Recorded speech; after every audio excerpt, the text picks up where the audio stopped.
Hey everybody, welcome back to Word Balloon. It's John Suntress. It's a new month, November. Really excited about the lineup of guests that I've already got planned for the month. It's going to be great. As always, a couple show notes. Reach me via email for questions and comments. Email is the best way to contact me. Not Facebook messaging, not Twitter messaging, email.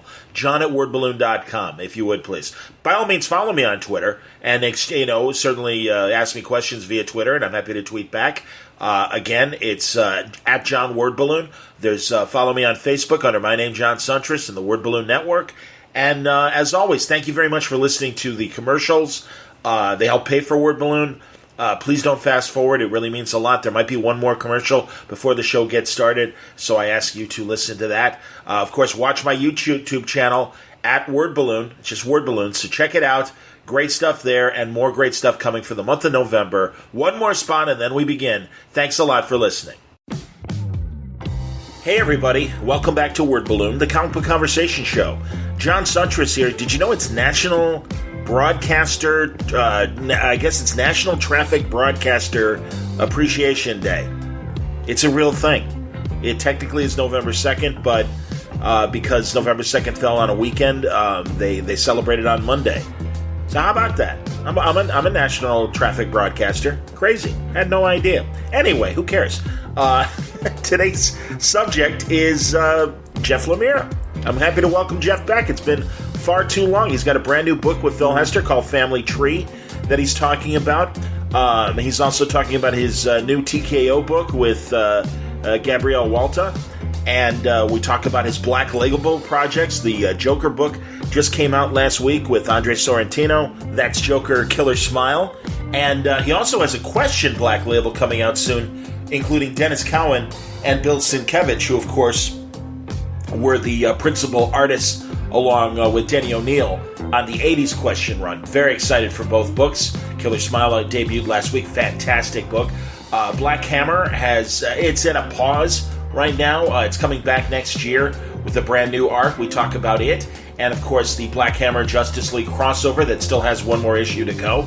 And we also talk about Gideon Falls. Holy cow, Gideon Falls.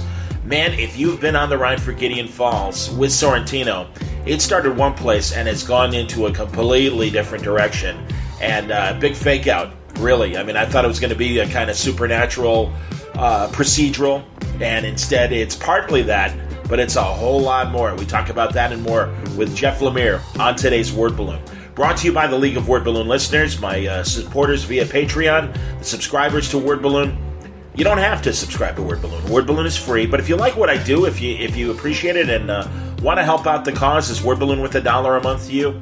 Is it worth $5 a month to you? If it is, and if you can swing it, you're helping me out, man. I'll tell you, it is National Traffic Broadcasters Day, and that is one of my jobs. But it isn't enough to pay the bills, man. And so I do lean on the League of Word Balloon listeners for their support and enjoyment of Word Balloon. Thank you very much. You can subscribe via Patreon, patreon.com/wordballoon, or you can click on the Patreon ad at wordballoon.com. Thank you greatly for your support, League of Word Balloon listeners. Word Balloon is also brought to you by Aftershock Comics. Hey, Aftershock has had a hell of an October. They're about to have a November to remember with some great books and great creators, man. Whether it's, Marguerite Bennett or Phil Hester or my buddy Tim Seeley or Cullen Bunn or Garth Ennis. So many projects from Garth Ennis from Aftershock. Steve Orlando, our last episode, announced a new project that's going to start next spring. And he's done other Aftershock books in the past. My buddy Paul Jenkins, Brian Azzarello. So many great writers and artists have contributed to Aftershock's library with fantastic books that deserve your attention. Really interesting books, really interesting ideas, all from Aftershock Comics. Don't take my word for it. Go to their website. You'll find full story descriptions, preview pages, and the diamond codes on how to order these books through your local shop at AftershockComics.com. All right, let's get into it, man. It's been far too long since we've had a brand new conversation with Jeff Lemire, one of my favorite creators. He talks about, along with all the books I've mentioned in the intro, he also talks about the fact that Essex County is about to start filming and will be a mini-series on the CBC, an event series. That's what they call mini-series now, an event series. And gives us great detail on that. I had no idea. Or if I did read, sometimes you read something and then you don't think about it for months, and then, I'll have a guest on and they remind me, say, oh yeah, I always feel like I'm starting to slip a little memory-wise, man, where I'll talk to creators and it's like, oh, I didn't know that. And then I think about it and it's like, wait, I did read that a few months ago or a year ago or whatever. Too much stuff to kind of keep track of sometimes. But I'm happy to welcome Jeff Lemire back to Word Balloon. Man, it's been a while, but I'm happy to welcome Jeff Lemire back to Word Balloon. Congratulations on how everything is going, man. We're going to have fun. You got a lot of crazy stuff, as always, rattling around that head of yours, but welcome back. Hey, thanks, John. It's good to be back. It's been, I don't know, it must be a couple of years, I guess. Yeah. Yeah, I think so, man. I mean, we talked when, was it AD, the thing you did with Snyder? Yeah. So that would be like 2 or 3 years now, I think. Yeah, man. No, and I understand. It's, you got to go underground and make the donuts, and I totally respect that. As I always say, it's like, do you want him to make the donuts, or you want him to talk about making the donuts? Like, well, we want more donuts. Yeah. It's all right, man. There you go. But, all right, so let's start with the new thing that's coming out in a couple weeks, Family Tree. And once again, you are torturing some poor small child, just like you did in the Sweet Tooth days, and you're breaking my heart even with the premise. Yeah, it seems to be a theme where I just love to torture children. Yeah, I mean, Family Tree, it's a fun book. I've been working on this one for a long time, actually. I don't know if probably not much long.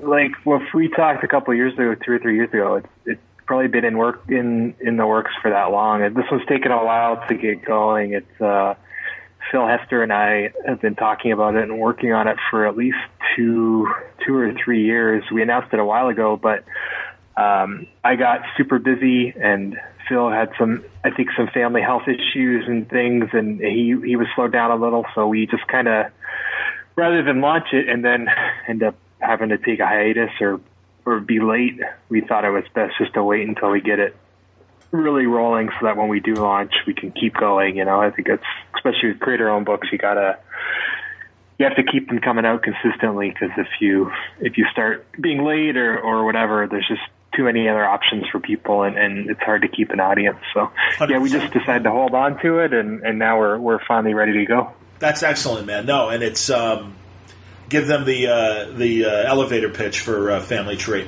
So it's not just as I described it as you're torturing some small child. Yeah. Yeah. So Family Tree is it's the story of this single mom and her 2 kids, one a teenage boy and this younger girl who's 9 years old, and living in a small town in the 90s. And in our debut issue, something really strange begins to happen to the girl. She literally starts to transform her body, and as the series takes off, they figure out she's turning into a tree. I know it sounds ridiculous, but it's pretty dark and creepy, and it's this mom desperately trying to save her daughter and figure out what the hell's happening, and bunch of different factions sort of hunting them and trying to get their hands on this girl and figure out why she's changing. And it's kind of this bizarre Cronenbergian horror family drama. I understand, man, and I'm right. I mean, I would imagine Sweet Tooth fans are going to find a lot to love in this book. Yeah, Sweet Tooth for sure, but I think what really got me going on this one was when I wrote Animal Man at DC, I really loved the dynamic of that book, the family dynamic of Buddy Baker and Maxine Baker, his daughter, who was sort of gifted and had his powers, and as those powers sort of manifested, it started to kind of tear their family apart, and they were desperately trying to figure it all out and protect her, and as she kind of changed, and that whole sort of dynamic was something I really missed when I finished Animal Man, and I got thinking about it and about ways to do another story that kind of tapped into a lot of those themes, but would be my own creation and mythology and whatnot, and I was thinking about those kind of things where the story sort of started. Understood. No, and it's people aware of your work and stuff know that you come up with these very interesting meditations that at the same time are very grounded because of things like the family dynamic and then these horrible circumstances that these people find themselves in. And I'm only laughing at the delight of the way your mind works, Jeff. Honestly, I mean, we've talked about it before, and your personal things like Essex County and some of these other earlier works, and other graphic novels. I have no idea, and certainly when we talk about Gideon Falls as well, I have no idea what kind of environment you grew up in, where your imagination takes you to these incredible places and ideas. I think it's fantastic because it's very grounded. It's anyone who, it's very much a, kind of this, and forgive me if I'm mischaracterizing it, but a lot of these great farm communities and stuff. So it's really grounded and people can recognize things like that. And then it's these bizarre left turns that you take. Yeah, well, I think a lot of it just came from my childhood when I grew up on a farm, obviously, in a small town, and I didn't really have a lot of people around me to play with or to do things with, so I was kind of left on my own to wander the farm and make up these things in my head to occupy myself, and I just kind of never stopped. Well, thank God, man. Where it starts. It's great, man, honestly, and I love how it, no matter what the genre, you're such a unique voice, honestly, man, and forgive the adulation, but it's like, I really respect guys like yourself and women like yourself that come up with these great, crazy concepts, and all of a sudden it's these crazy, jagged left turns.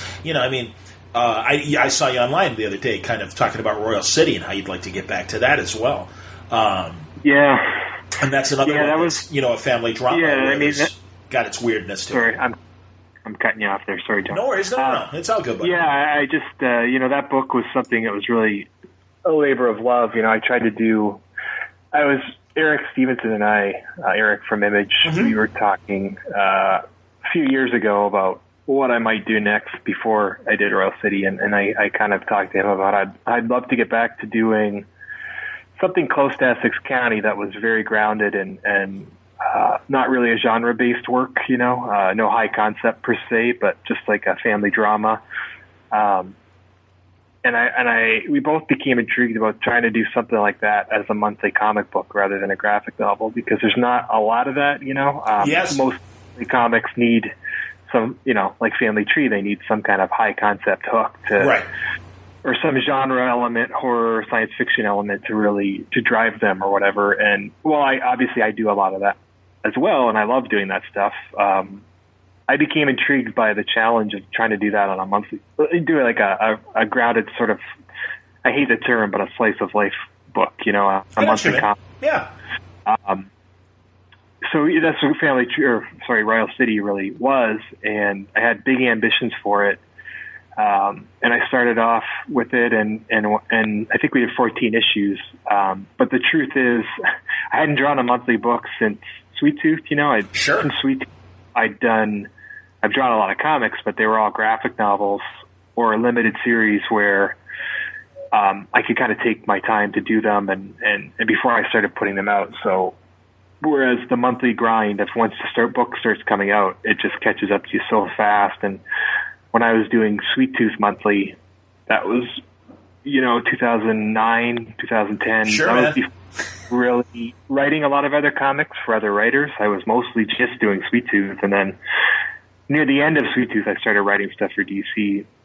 So this time, doing Royal City on a monthly basis, plus writing 6 or whatever monthly books for other artists, I just couldn't keep up the schedule, and I burnt out, to be honest. And I kind of, now looking back on it, a year or two later, I kind of feel like I didn't quite achieve what I wanted with that series. I wished it could have been a bit more. So I'm thinking of ways of going back in and continuing it or something. I have a few different ideas, but I think what I learned is I probably can't do a monthly comic again if I'm going to be writing all this stuff. I'll have to find ways to do them as mini-series or graphic novels where I can have a bit more freedom with the schedule, I guess. Well, it's interesting that, and back to Family Tree, in discussing this, you find artists that I think complement your writing, and while they're not obviously aping your style, it's a style that I think is close enough to yours that it feels like a Jeff Lemire story. And I think Phil is a great choice for Family Tree, knowing his art and everything. I've only seen the cover, so I have no idea what Phil's going to do inside, but knowing his past work and stuff, it seems like it's a good fit.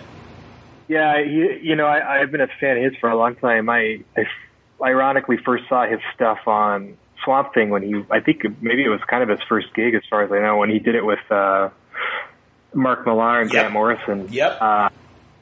And then followed him, through a bunch of stuff.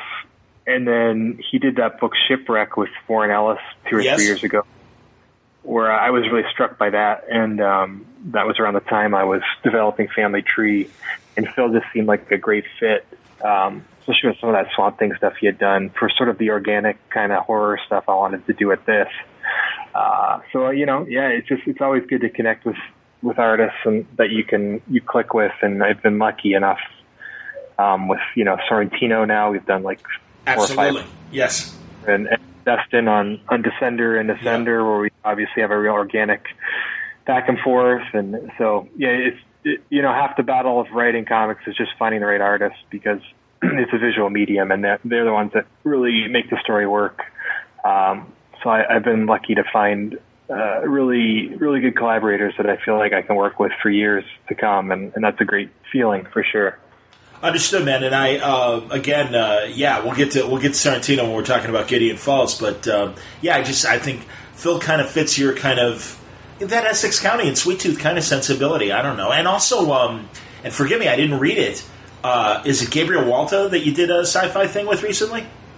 Yeah, that's right. Gabriel is someone else who I've connected with. I love his stuff. I loved his vision work, and I was lucky enough to kind of connect with him. There's a new upstart publisher called TKO who's been doing cool stuff, and they approached me about possibly working on something, and when they got Gabriel on board to draw it, I was sold, because I really wanted to work with him. So we did a sci-fi book called Sentient, which is a 6-issue thing, and the basic concept of that book is it's sort of a group of colonists in space, on a spaceship heading towards a colony, and I don't want to spoil the story, but an accident happens in the first issue where all the adults on board the spaceship are killed, and basically the ship's AI is left to raise the children aboard the colony ship, and that's where the story starts.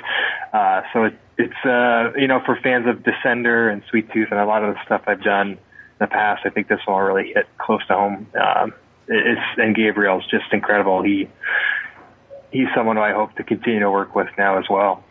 I'm interested in because again I haven't had a chance. I'm aware of TKO and they've certainly made a splash in the last 2 years or so, coming on the scene and getting great creators and stuff. So why them and not an Image book or whatever for this one? It's interesting. I'm always open to trying new things. I've never been a big believer in.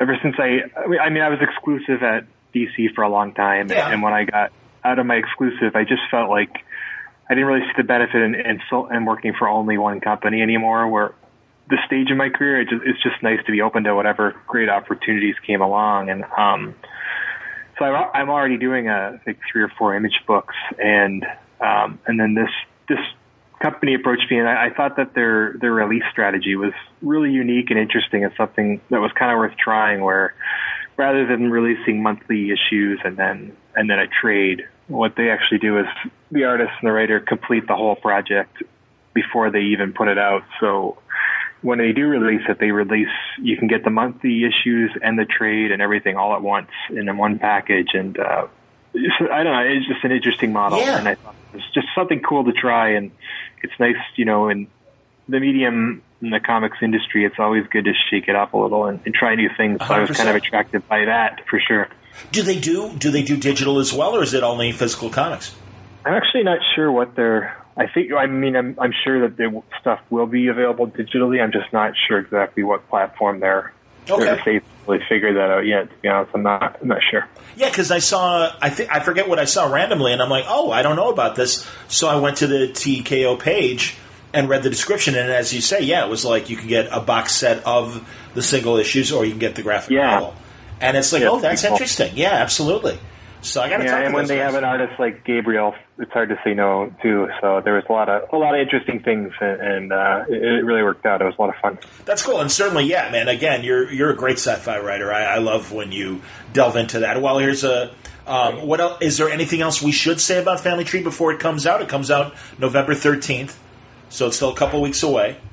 Yeah, a couple weeks away. I mean, no, I mean, I think I don't want to spoil too much. It's just the story. There's a lot of mystery about, obviously what's happening to the girl and why and and everything. And the more you try to talk about the story, the more you end up just getting into spoiler territory. So this one's better, I think, left experienced than talked about. It's kind of a unique story. Understood. Well, and again, let's talk Gideon Falls, because good Lord, that's Jeff. Honestly, the directions you're going in with Gideon Falls is mind-blowing in the best way, and did not expect these alternate universes colliding and these doors, and I mean, just starting off with what I thought was going to be a suspenseful procedural with a bit of a supernatural bent. You couldn't help but notice that between Sorrentino's art and your story and everything in the first couple issues.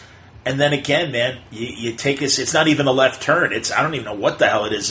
You're ripping the space-time continuum that you take us in, and I love it. It's fascinating, man. Go on. I was really intrigued. I mean, I was really intrigued by presenting a book as one thing and then completely pulling the curtain back and revealing it to be something much different.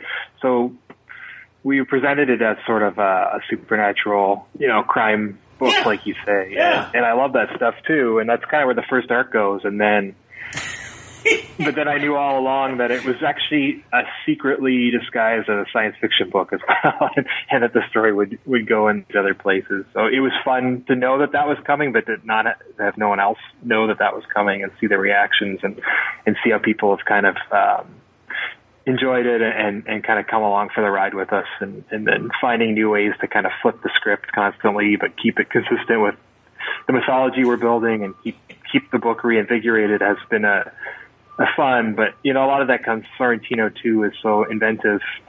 He'll often have one thing in the script, and he'll come up with something completely different and mind-blowing in his layouts, and it will give me new ideas, and we feed off each other that way. So that's part of, you can see that in the book, where it just keeps kind of reinventing itself.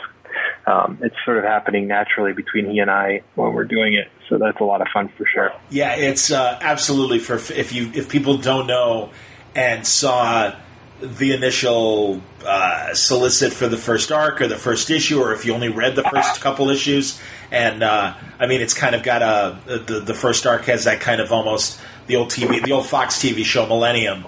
Again, it's like a procedural it is a crime procedural with the priest as the detective, if you will, and it's a very specific kind of story with a hint of supernatural.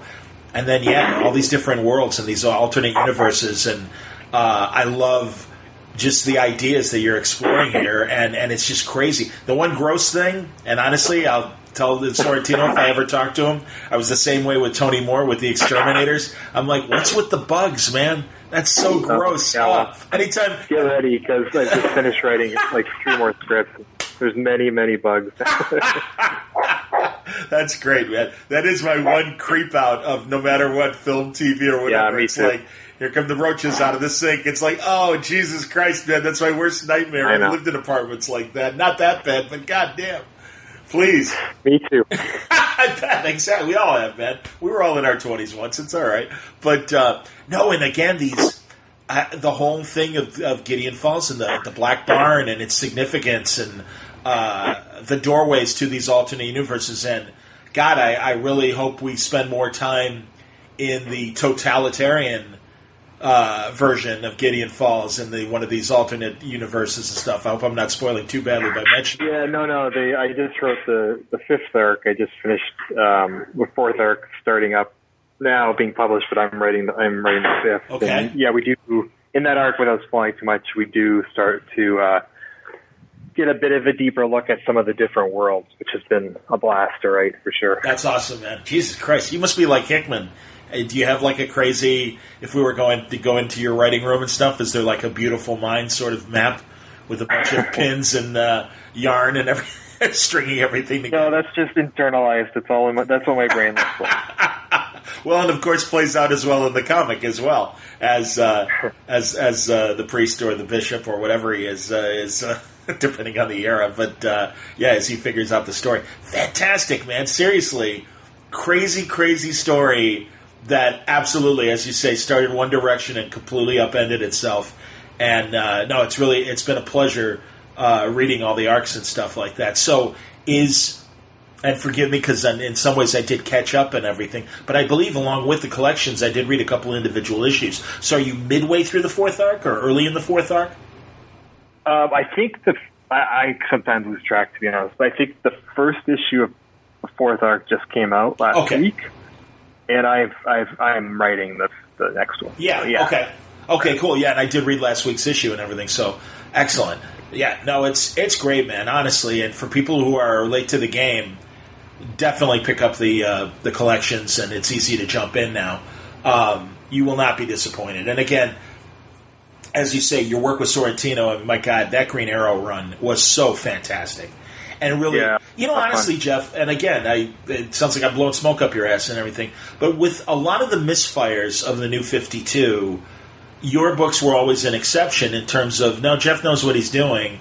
And, I mean, honestly, because, I understood, kind of de-aging Ollie as they did in Green Arrow to kind of match up more with the show or whatever, and, some of the choices that they made initially, but it didn't really speak to me until yours and Sorrentino's run, specifically on that book. And then, again, like you say, Animal Man was fantastic, and your crossover with Snyder with Swamp Thing was great and everything. I mean, it's just like, and I felt that way even prior to the New 52 when he started writing for DC and doing a bunch of, your Atom story, your Atom backup. I forget, wasn't it Superboy that it was the backup in? Yeah, I think that was in Adventure Comics. Okay, when they brought Adventure Comics back, and it was in the back of that. Yeah, that was the first thing I wrote for.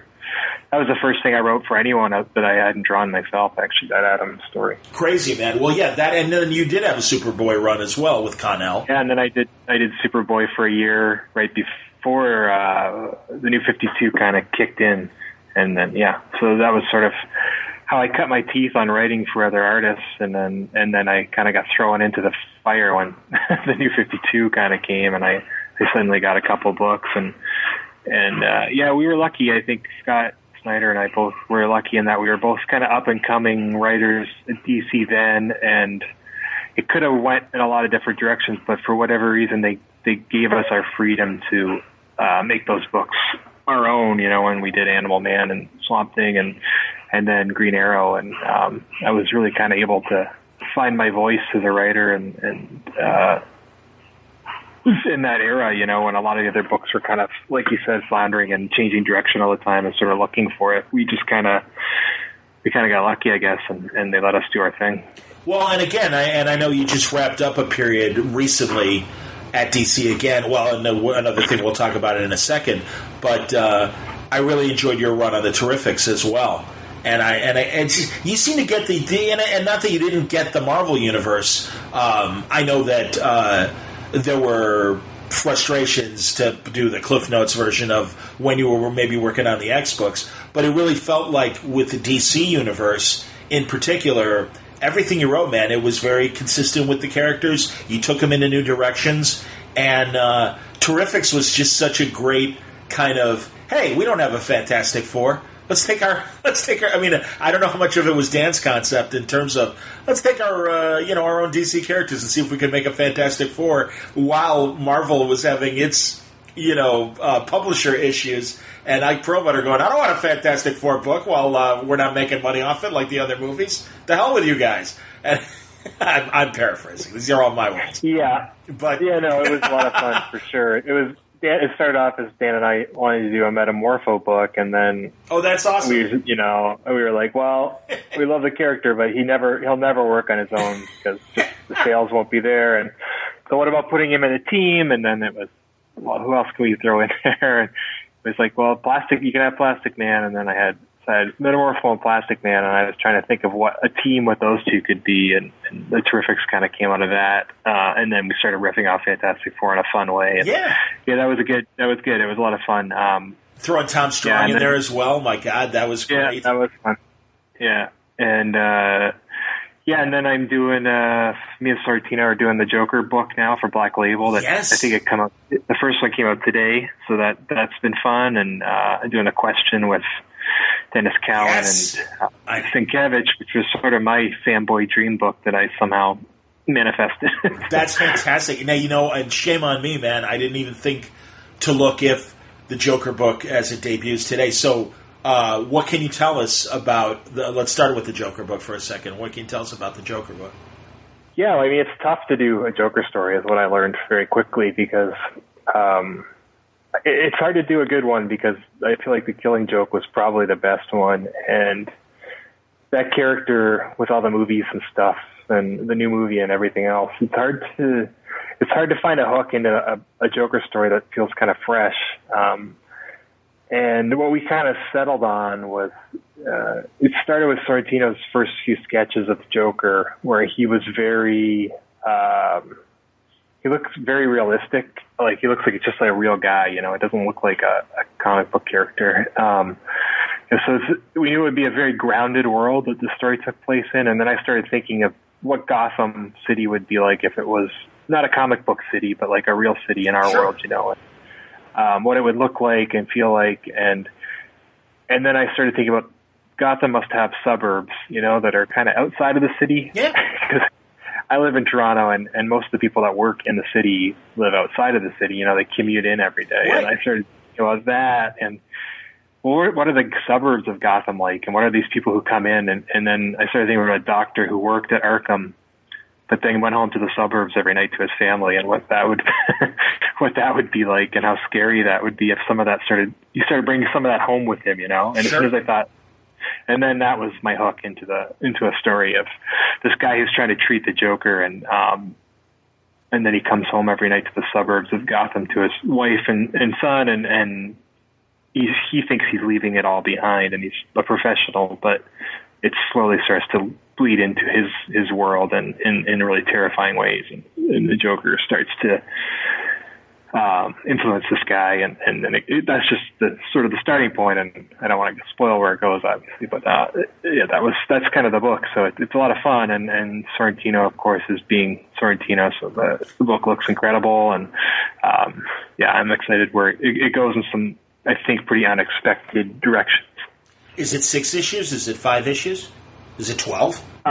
It's 3 issues, so Okay. there's 3, and they're all like Oversized. 40 pages or something, Okay. Yeah. Okay. Yeah. That's cool. And how far do they let you go in the Black Label? How's that going? Because obviously there was I haven't had any original. There was an initial with Bermejo and the original sin, the original penis sin. Batman. Let's call it just Batman's crank and just keep it at that. But yeah, the I had no desire to see Joker's penis, so we were okay. let me speak for the audience. Thank you. They didn't put any restrictions on me at all. I didn't, there was nothing I wanted to do that they said no. So, I mean, I guess that answers the question. It seems to be a pretty great place to be. There's a lot of freedom, and you can kind of take these iconic characters, but not be so beholden to current continuity, which is always nice. You get a sense of freedom from that. So, like I said, we could kind of reinvent Gotham in our own image a little bit here, and some of the other villains as well, and kind of have fun with it without having to worry too much about it being fitting into whatever's happening in the monthly books right now. So that's nice. And then in terms of content itself, there's certainly a lot more freedom to kind of push things a little further too. So that's always good with a book like this. Well, and you mentioning The Killing Joke, this is a question: is your Joker a pure psychopath with obviously layers and flavors and stuff, or is he the way? Forgive me for pulling in the movies, but I'm sure you'll know the direction I'm going into eventually. But like Heath Ledger's Joker, was to me more of a calculating criminal than pure psychopath. At least that was my impression of the Nolan movies. And again, having the ability, as you say, to tell a more grounded story, I just wondered if, Joker was, still, the Joker, by the way. I hate the fact that people are, the movie now, it's all Joker this, Joker that. And it's like, no, it's the Joker. All right? I don't know. I'm old-fashioned that way, I guess. But you know what I'm asking? You know what I'm asking. Yeah, I mean, it's a fine line between all that stuff. I think there's different ways to color the character. But at the end of the day, to me, he's a sickness. He's a force of nature who infects people with his own madness. And that's kind of how I took it. So he's almost mythic in this book where there are these very grounded, real things all around Joker. And then you see Joker's madness slowly poisoning them and changing them kind of in his own image. And that's where it goes, kind of. But, again, I don't want to spoil too much. No, and I understand. And I love that, too, because, again, you go back to the older days when, he'd use the Joker gas and everybody would grin, or the poison and everything back even in the 40s. And now it's all become, his influence has become internalized, as you say. And I do think that's even scarier. And stuff. Have you? And I know you, man. We were talking off the air. I know real life gets in the way a lot of times of our fun. Have you had a chance to see the movie? No, I haven't seen it yet, honestly. Okay. And I mean, I like Joaquin Phoenix and everything, but I just haven't had a chance. And I don't know if we're being totally honest. I don't really have that much desire to see it. I don't. Understand. I don't know. It just looks like something that I wouldn't enjoy watching. And that's tricky when you may ask them why I'd want to do a Joker book, but I think there can be a lot of different flavors to a lot of these characters and a lot of different sort of interpretations, I guess. And, it's so easy to like lean into the darkness of that character and kind of dwell in that. But I wanted to kind of use that to tell a different kind of Joker story. And, I don't know. It's hard to talk about without spoiling the ending of our story, but all right. It's something we haven't seen in a Joker story yet, and I just felt like if I saw the Joker movie right while I was writing the book, it might influence me one way or the other, and I just kind of wanted to do my thing with it first, so I'll probably see it after. Oh, I see. Are you still writing? I mean, I'm sure you've got it mapped out, but are you still writing the story? No, I'm done now, but I think I just haven't had time to see the movie. I understand. Yeah. Recently. Well, I kind of figured that you would have already written your story prior to the movie's release, but go on. Yeah, I was going to say it was kind of a similar situation when I was doing the Green Arrow book and the Arrow TV show was on, and everyone used to ask me what I thought of the TV show, but I never watched it then either because I kind of just wanted my thing to be my thing, and I didn't want to watch it and then feel restricted in what I could or couldn't do, or to be influenced too much in one way by the show. I just wanted it to kind of be the comic book, So that's kind of how. Well, frankly, I think you were ahead of the curve. I do think that as the show progressed, and as Stephen Amell got older, he's becoming more like the comic book Oliver Queen as he's getting older and stuff like that. And I think you were still able to do an original young Green Arrow, but still was a little wiser than whatever we got when they started with messing with him and de-aging him as they did as far as the News 52. And no, I completely agree with you. I don't think you should be influenced by the movies and stuff. And also your initial feeling, I don't know if I want to see it. I think it's an interesting film, and I think it's a provocative film in terms of when you see it, because I didn't love it. I still have my problems with it.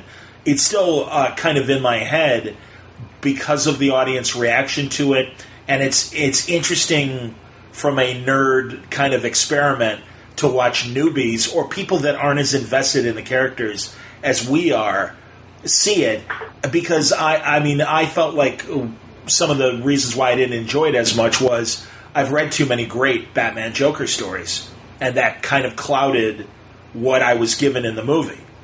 And that's, right. I won't spoil or go into detail or anything. But yeah, it did. I can't deny that. And it's a different take on the character. It's fine. It's nobody's beholden to color within the lines and stuff like that. But I think that's what it makes. That's why I'm fascinated by the movie and reactions to it. And I like talking. I mean, I'm sure that until the end of the year, I'll be mentioning to comic creators, have you seen it? What do you think?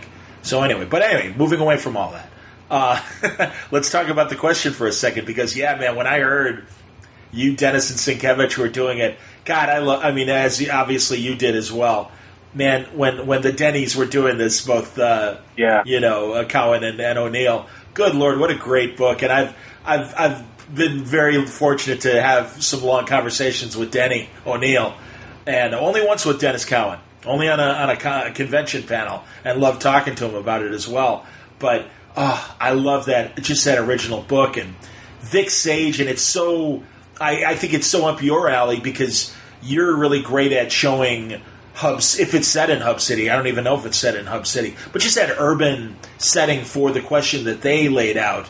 And I love the original Ditko stuff too, but I love the direction that Denny and Dennis Cowan took the character in, and Bill, of course. And yeah, so anytime, and this is Vic. It's not Renee Montoya's question, or maybe she is in the story. I have no idea. No, she's not. Yeah, so really, I love the Denny O'Neill, Dennis Cowan question a lot. I mean, it's a big influence on me, and I think that book, I guess it was published late 80s, yep. maybe. And it was a huge influence on me and way ahead of its time, yes. I think. Yes. And then when I was doing Green Arrow, to go back to what we were just talking about, when I got that book handed to me, like you said, the direction of the book at the time wasn't really working, and I kind of had freedom to sort of reinvent it a bit. And what I really wanted to go back to was something much more grounded and a bit darker and more serious. And the book that I looked to as sort of the model for what I wanted to do was that book, The Question, and I read that.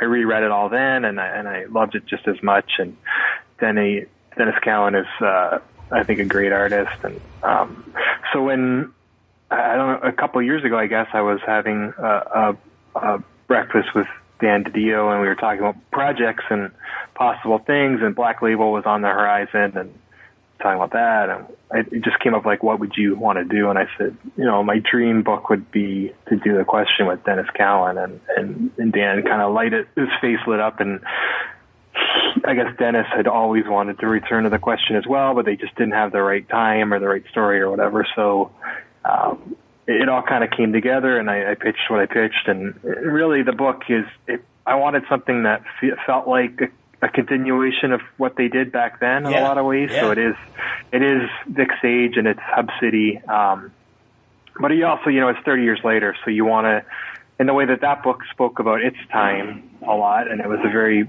was a book that had a political edge and a social conscience, and so I thought, if we're going to do something that feels like that book, it should also feel like it's being wrote today, sure. not 1988. So while it feels like it could be a continuation in some ways, it also hopefully feels contemporary as well. And we've updated a few things here and there just to kind of make that feel new. But, so we start there, and then it kind of does some left turns as well and goes in some interesting places that they didn't do back in the day. But, it's such a thrill for me as a fan to see Dennis Cowan question pages popping up in my inbox every morning. Yeah. It's like, it's so weird. You got to pinch yourself, like, how did this happen?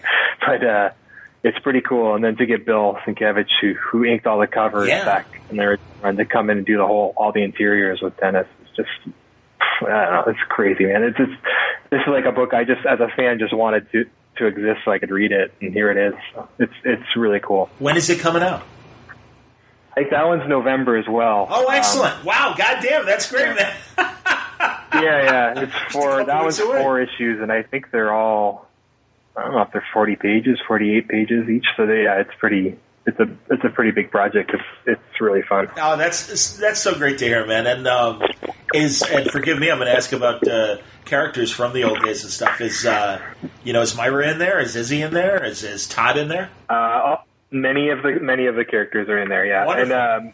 And I'd kind of update a couple of them a little bit, but not much. Like, I tried to keep them pretty close to the versions that they were back in the day. So yeah, a lot of the supporting cast from the original run makes an appearance.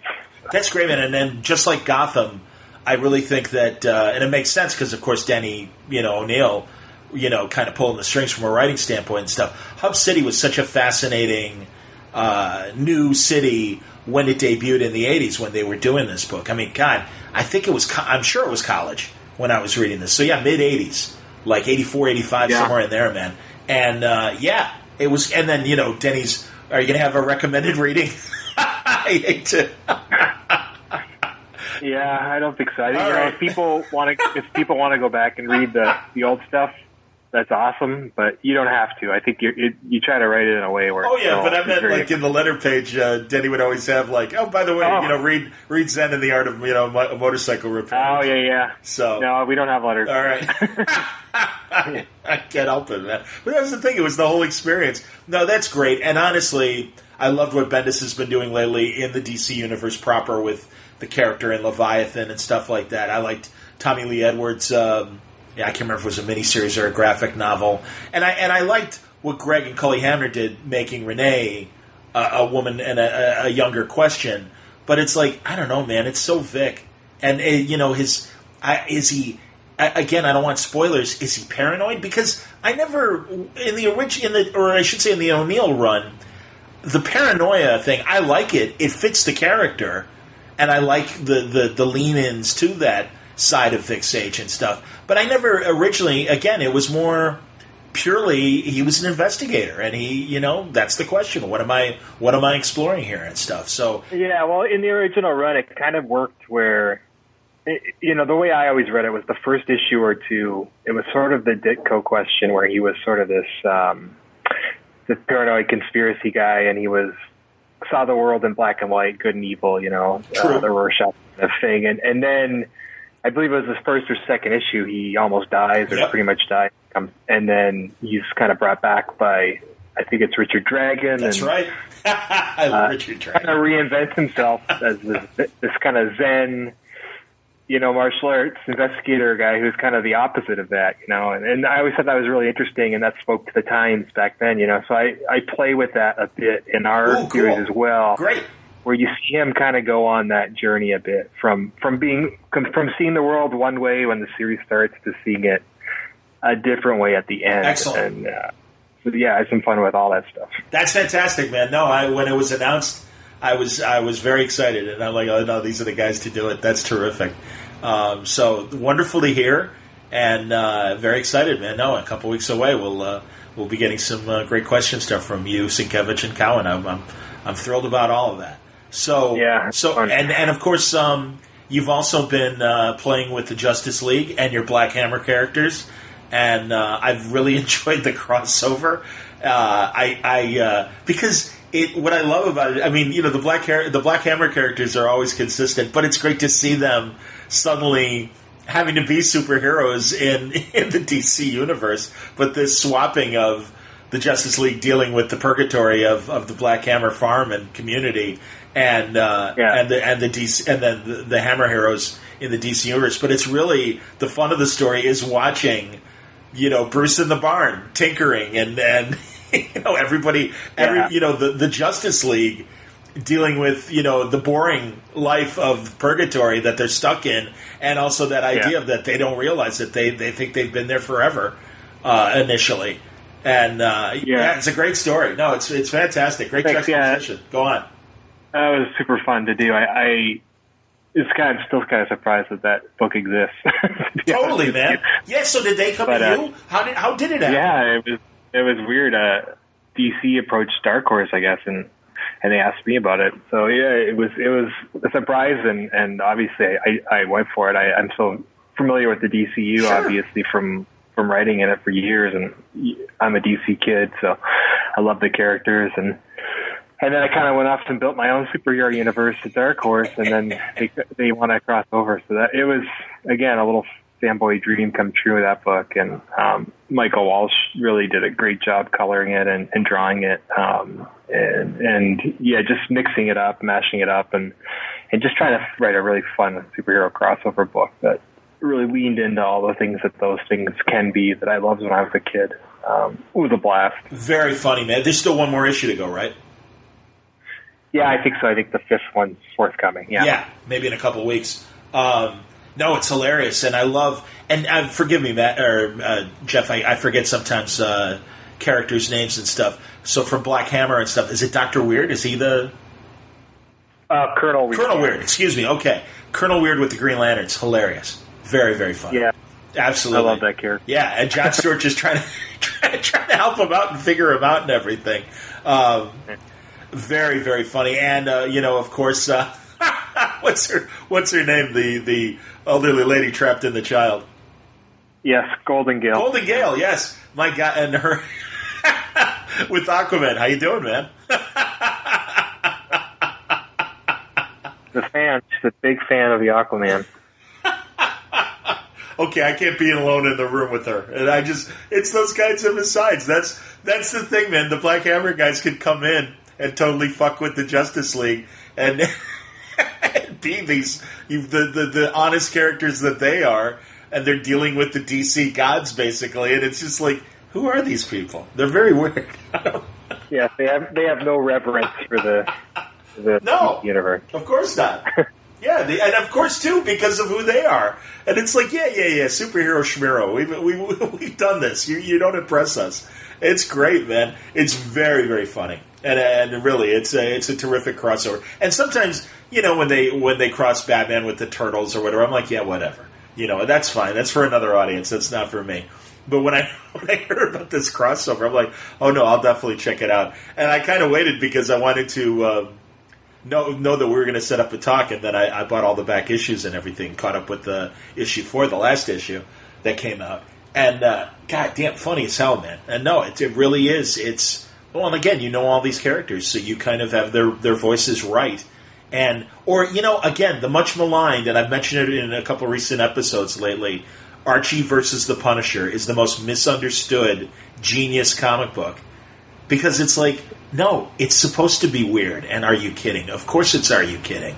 And what happens when you put these very different characters in a room together? Yeah, that's the fun of it. Yeah. You take some of the crossover things can take themselves a bit seriously, and, really at the end of the day, it's kind of ridiculous that it's even happening. So you should just embrace the ridiculous aspect and try to have the fun of it. 100%, man. And, man, Black Hammer had a great wrap-up, and...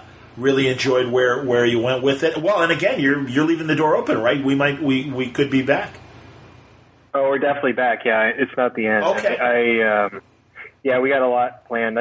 I kind of see what the ending of the recent series is, sort of the end of the first act, and we've got a big year planned of Black Hammer stuff coming up next year, and we're going to continue telling stories with all those characters. So there's a lot more to come. And the first one will be a book called Skulldigger and Skeleton Boy, which is coming out in December, I think. And then... are these new characters, or did I miss... They're new characters set in the universe. Excellent. Yeah, they will have ties to a lot of the stuff we've seen, but in the story. And then that book kind of tells the history of all the sort of street-level vigilante heroes in the Black Hammer universe throughout the decades, which we haven't really touched on too much yet. Sure. So it's kind of my love letter to all the Frank Miller stuff from the 80s. Oh, that's great. I love. And then later next year, there's some more stuff that we haven't announced, but then we'll continue with a new main Black Hammer series. And we have Lucy Weber, who's sort of the legacy, the daughter. Yeah, the daughter of Black Hammer, who at the end of Age of Doom, she kind of picks up the hammer and embraces her legacy and her calling, and so now we get to see what that looks like, and that's going to be a blast to write, and I've started working on it, and and then Dean Ormston and I are going to continue, obviously, to create some new stuff as well for Black Hammer. Outstanding. So lots more to come. How's he feeling? Is he doing okay? I know he had that stroke setback years ago. Yeah, he had a stroke, as a lot of people probably know, when we were first working on Black Hammer. So he had done the first issue and just finished it, and then he had a stroke, and so obviously he was recovering, and we were worried about him and everything, and the book kind of just was put aside until he got back on track, but then he did, so he's been healthy for the last 3 years, 4 years or whatever. Okay. Working on the book, and he's great. That's excellent to hear. No, that's great. And again, because you and I don't talk, monthly or whatever, that suddenly 2 years becomes 4 years or whatever. So I understand.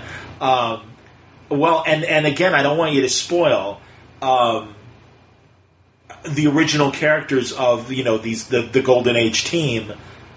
Yeah. Their story isn't finished. That's a simple?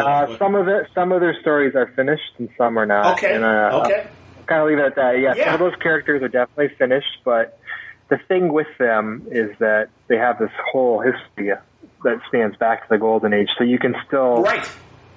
There's still a lot of stories to tell from their past. You know what I mean? Absolutely. So yes. there's stuff. For instance, you could do a Golden Gear series set in the 50s or 60s that tells all kinds of new stuff about her you didn't know, but it doesn't affect her ending. You know? Sure. So there's things like that we can do.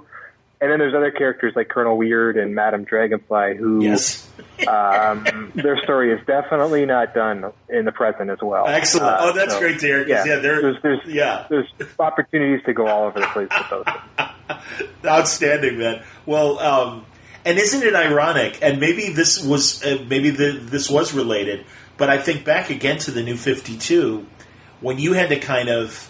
With the Frankenstein book and the group of characters that had surrounded Frankenstein, I remember when we talked about this, and I'm like, so the Justice Society didn't happen? And you're like, no, man, not in the new continuity. They're on Earth too, and they're doing their own things. So we're rewriting history, and it was Frankenstein that was kind of doing shit in the Golden Age and stuff like that. And I almost wondered how much of that inspired where you would put a Justice Society team and all these Golden Age ideas that ended up in Black No, not really. Hammer.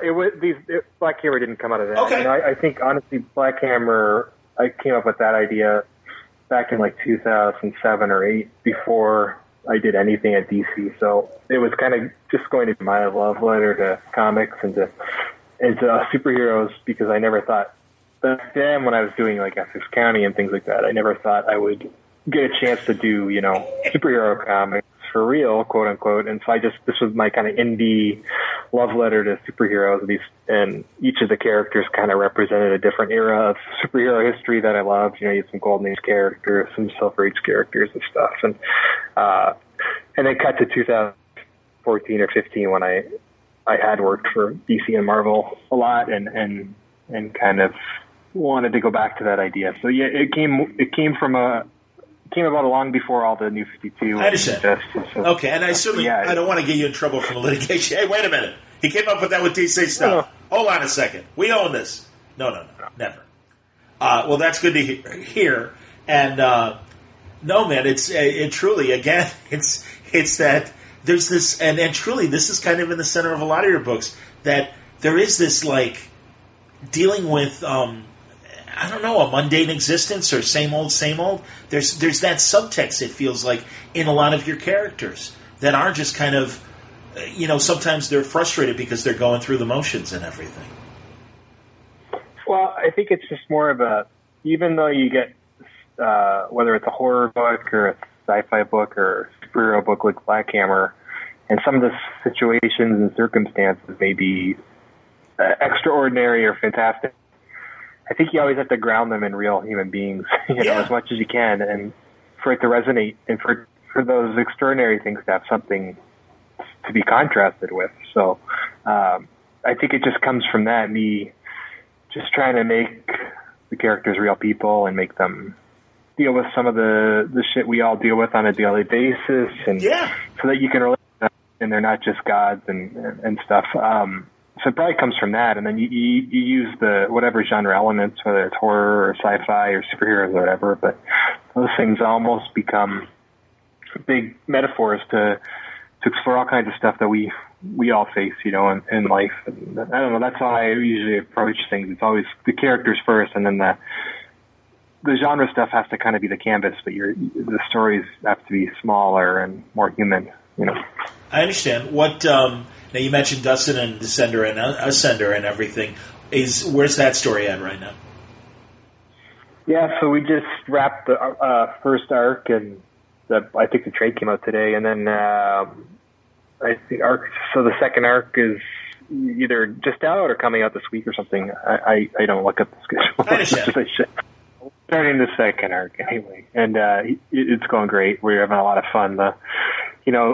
We did 30 whatever issues of Descender, which was this big space opera, and to then halfway, at that point, to suddenly flip it and turn it into a fantasy book where machines are replaced by monsters and magic takes over from technology. And it was a fun way to refresh the whole thing for us creatively, and I think for the readers as well. But still, you'll see as Ascender continues, we start linking it back up to the characters and the stories from Descender a lot closer, and you kind of see everything come full circle. And so it's really fun to take this story and kind of do a big flip like that halfway through and kind of freshen everything up. And I know Dustin's having a blast drawing all this new stuff, and I'm having fun writing it too. Beautiful. That's great to hear. Absolutely. And when we check back in, either post question or joke, or hopefully, I certainly don't want to wait a couple of years. Again, I respect your space, Jeff. If you gotta go underground or write, I totally don't want to bother you. You know that, but I hope we'll have more frequent conversations in the near future. And regardless, before we wrap up and everything, is there any other books that I'm forgetting? Jesus. I know. I don't think so. I think we kind of covered most of the book. Okay.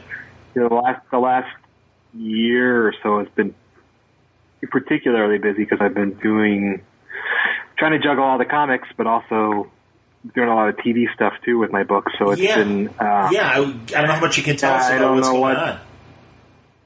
Yeah, well, I mean, not too much, obviously, but we're doing the Essex County TV show. Amazing. Here in Canada. Outstanding. And I'm writing the majority of the episodes and show running it. So that's been a really Jeff, that's fantastic. Holy shit. That's fantastic.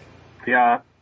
You say fantastic. I say that it's fucking exhausting. I understand. It's really, it's a big undertaking. So doing that and then keeping up with the comics has been super challenging. But I think it's kind of one of those things where you get a chance to do that was my first book, and it's probably my most autobiographical and my most personal work. And to get a chance to adapt it myself here in Canada like this is like a once in a lifetime thing. I gotta try. Hell yeah, absolutely. So we're doing that, and then I'm working on the Black Hammer stuff with Legendary as well. Excellent. And, that's going to be amazing. It's been a blast. And then there's a bunch of other TV stuff happening that I'm not as closely involved in, which is cool too. So all that stuff's happening, and then I'm trying to find time to still write comics. Tell me, two things. One, so Essex, will it be a CBC show? What network is it going to be? CBC is producing it here. And it's, I guess, a limited series or whatever. It's going to be 6 episodes. Terrific. When does it debut? Makes it a little more manageable. Okay. I don't know when it debuts, but we're set to film it in the spring. Wonderful. So I'm writing the episodes right now, and exciting. I guess if it's filmed in the spring, I would imagine it would be like sometime in 2021, sure. Which feels so far away, but it's not really. Not really, no. And I can't imagine the stress, and I hope you're able to manage it, and truly I'm glad you're doing it because I think it's exciting, and really, man, isn't that great? You're getting recognized for some of your most personal stuff, and I know, thank God, I love the fact that Canada is hip to your great, your body of work, and that they really respect you as a storyteller, and I'm really glad that you're getting this opportunity. And this is the first I've heard of it. I must have missed when it was announced and everything. So that's great. And tell me about writing for TV versus comics and what any thoughts. Yeah, it's been really cool. I say it's exhausting and everything, but these are good problems to have. Yeah. This is wonderful. It's a great challenge. Yeah, it's interesting. I've been doing comics for 20 years or whatever, and even and I love comics, and that's what I always really want to do. I still want to do, but to get a chance to work in TV has been interesting. It's definitely a different way of writing. Sure. There was a learning curve there first, and I've been lucky to have some more experienced TV people helping me out as well, working with me. But it's a different kind of writing. You realize the artwork does so much in comics. You can tell so much with the art, and in shorter scenes, you can evoke and convey a lot of stuff in comics. Whereas on screen and TV, you kind of have to write a lot more stuff. Really, is what it comes down to. You know, like one issue of a comic would probably be enough story to fill like one act of a TV episode. You know, so if you think of it that way, you just have to go a lot deeper into the lives of all the characters and and come up with a lot more story, really, is what it comes down to. So that's why, you know, these story rooms and writers' rooms, you really got to just really break it and go deep into each character. And that's been a really cool way of writing. And I think it's something that I'll probably take and bring back into comics later, which is neat. But yeah, it's been good. It's been really rewarding so far. I hope it continues to go well. Do you have a co-producer or anybody that you're collaborating with from either a show running standpoint or a concept standpoint where they have other credits and we might know their work as well? I'm working with a team of experienced TV people here in Canada. So First Generation Films is the producer, okay. and Christina, who runs Christina Peterson, and a lot of indie films and things. And then I'm working with a couple writers who've got a long list of credits. You know, a guy named Alex Levine, he worked a lot on Orphan Black, and great. Been kind of my right-hand guy on this, really helping me to kind of adjust to the TV format and things like that. So that's been good. Yeah. Cool.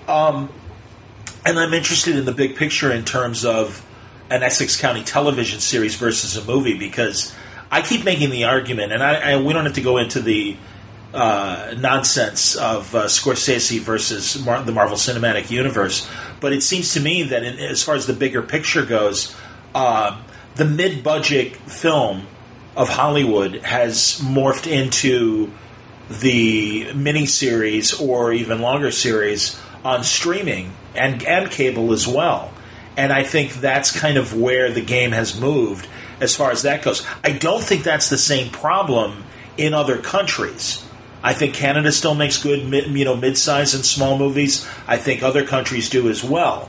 But as far as Hollywood is concerned, that's where the game has moved. And I wonder, I don't know if, I think it wasn't Essex considered for a possible movie treatment in the past before making this deal for a TV show? Yeah, maybe like years ago, almost right after, like a decade ago. Sure, development. Since then, Yeah. TV has just really become the new sort of art house, Yeah. They don't really make, like you say, like the sort of mid or small range movies anymore. And also, it's just hard to tell a big story in 2 hours when you can instead, get really deep into each character over multiple seasons or multiple hours. And it's for, when you're used to writing comics that are serialized and longer format, I think thinking of TV is a lot easier, it's closer to comics than trying to do like a 2-hour film, Sure. So yeah, it's good to have that space and time to explore the characters, I think. I understand. No, and it's funny. I hope this works out. Maybe this is where Royal City is destined to eventually be. I don't know. Yeah, who knows, man. All I know is I just want to get through this. I want to get back to making comics. I hear you, man. I hear you. Well, listen, all right, we'll wrap up, and I appreciate the time as always. And Jesus, man, I mean, you can hear the excitement in my voice. I'm so happy for you for Essex County. That's outstanding. And again, in the meantime, we're getting some really great books, man. Gideon Falls continues to baffle and delight me as it has, and looking forward to the wrap-up of Black Hammer and Justice League and the Black Label stuff that's coming too. Joker in Question, and Family Tree, just a couple weeks away. You and Phil Hester. So and certainly the continuation of Ascender. So continued success as always. It's always great to talk to you. And seriously, man, it's great to be ringside and watch my friends do so well and finally get recognized for the great work that they put out beyond the comic circle. And again, we want you to keep making the donuts, making the comics. But it's great too that you're getting other platforms. Yeah. Go on. Yeah, no, that's it. I mean, it's good to try to take these opportunities for TV and stuff while they're here, but it's always going to be comics for me. That's for sure. Attaboy. I'm learning how much I appreciate comics. So yeah, it's great. Well, and also, again, and it's always, more anecdotal than empirical numbers, but hopefully maybe as people watch Essex County, they're going to reach back and find The Nobody and some of the great graphic novels and other, Sweet Tooth and the like, and now Family Tree, and some of these other personal projects of yours and your superhero work or your sci-fi work. It's you're a fun creator, Jeff, and I appreciate the high concepts you come up with. And like I said, I'm just glad that the audience is expanding and you're getting the recognition you deserve. So congratulations. Yeah, thanks, man. It's always good to talk to you too, John.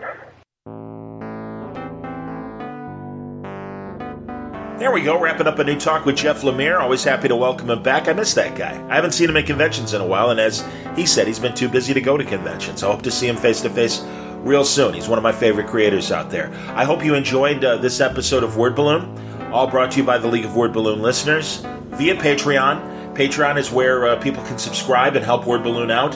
I thank you very much for that support. Again, it's patreon.com/wordballoon. That's the direct link to my Patreon page. Or you can click on the ad on the front page of wordballoon.com, and it will take you directly to my Patreon page. But thank you greatly, League of Word Balloon listeners.